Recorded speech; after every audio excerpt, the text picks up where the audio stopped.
payu pira ngono kuwi. Iso, Tru. Oh, ngono jaman teknologi. Jaman teknologi ya. Ning ombyaking suasana jaman iki mau kudu iso meper yen ora kegelandang malah nyilakani. Wah, ngono. Mergo sing diserang kuwi mau mental, Tru. Mental. Mulya sangka bapak-bapak kepolisian kuwi mau tenan.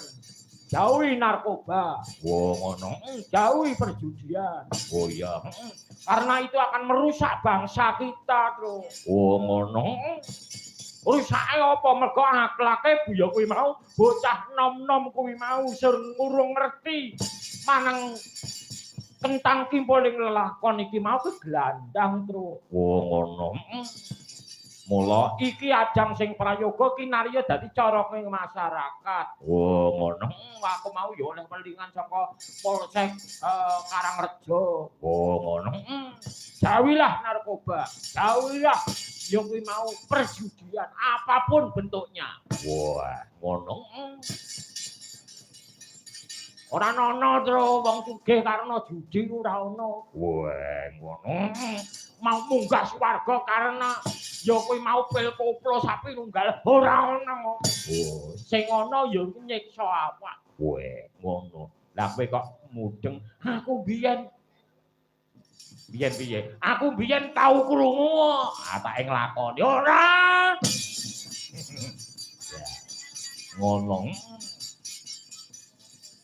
Mula kae pantes kinarya dadi patuladan. Kuwi enek tembange enek.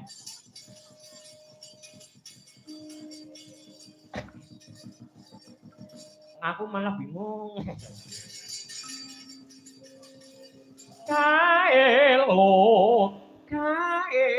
pantes kanggo patuladan. Sucipta jojo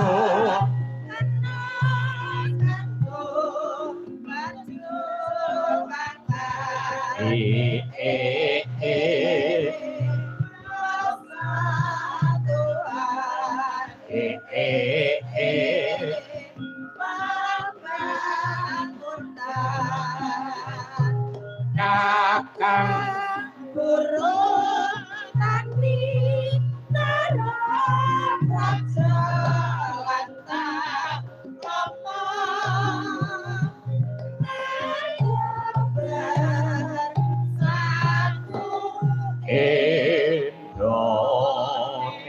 Indonesia.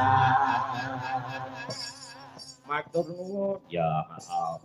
Iki yen Yahmene iki biasane penonton sejati wayang sing nonton. Ing tengahing wengi ya kuwi mau dewa ngudunake nugraha. Wah, ngono. Wujude katentreman kabagyan karawan kamulyan iki wancine jam 12 munggah, Bro. Wah, ngono. Mula wong Jawa mbiyen yen donga apa wae kuwi mau yen iso kuwi mau jam 12 munggah. Wah, ngono. Jam 12 munggah. Kuwi watese ya kuwi mau pitik kae yen wis anyak puruk. Lah kuwi wis terus. Wah, biyen ngono kuwi tok. Biyen rung enek jam kok. Iya. Ngono. Iya. Heeh. Matur nuwun. Kepareng rengeng-rengeng dulurku saking Randu Songo, Sumur Songo, Randu Songo.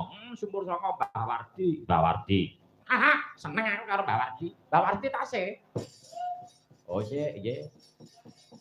Mbak Wardi lah nika. Monggo keparenga minggah wonten ing pepanggungan Mbak Wardi. Keparenga ngaturaken suka panglipur lumantaran semantenipun monggo.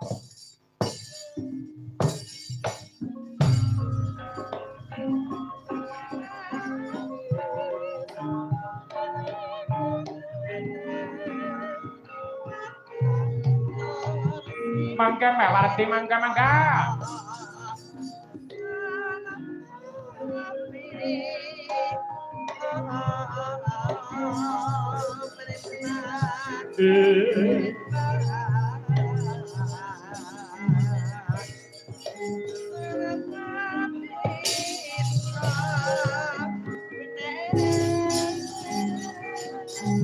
Sayo sing